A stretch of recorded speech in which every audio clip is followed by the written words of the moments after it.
бір тауық екі қабатты үй салуды армандайды. Үлкен үйде тұрғысы келген соң, күнде таңертең ерте тұрып, жүгері егіп, егістікке кететін. Күні бойы жұмыс істеп, кешке шаршап шалдығып, кішкентай қарапайым үйіне қайтатын. Түнде көзді ашып жұмғанша өте шығатын. Әлі шаршауын тарқатпай жатып, ертесіне тағы егістікке кететін.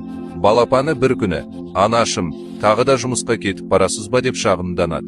Бірақ тауық күн сайын жұмысын жалғастыра береді. Баласына уақыт бөлмеді, дұрыс тамақтанбады. Кейде тіпті су ішуге де уақыты болмады. Демалыс мереке дегенді білмей, тек мақсатына жетуді ойлады.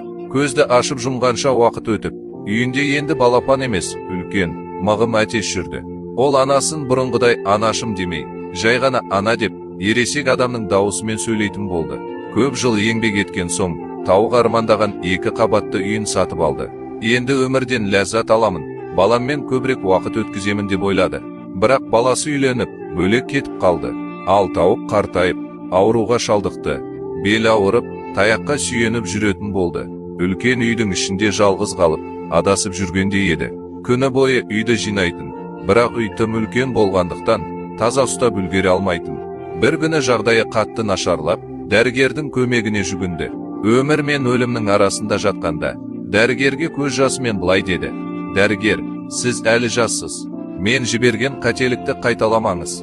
Ешқашан екі қабатты үй алуға асықпаңыз. Өмір бойы сол үй үшін жұмыс істейсіз. Кейін қалған ғұмырыңызды оны тазалаумен өткізесіз.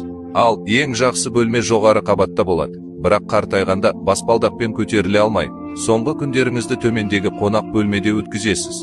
Өмірде де көп адам ең жақсы жылдарын үлкен дүниелердің артынан қууға жұмсайды. Кейін үлгеремін деп ойлайды. Бірақ уақыт кері қайтпайды. Кейінге қалған нәрсе бір күні жоқтыққа, жалғыздыққа, өкінішке айналуы мүмкін. Сондықтан дүние мүліктен бұрын қасыңыздағы адамдарды бірінші орынға қойыңыз.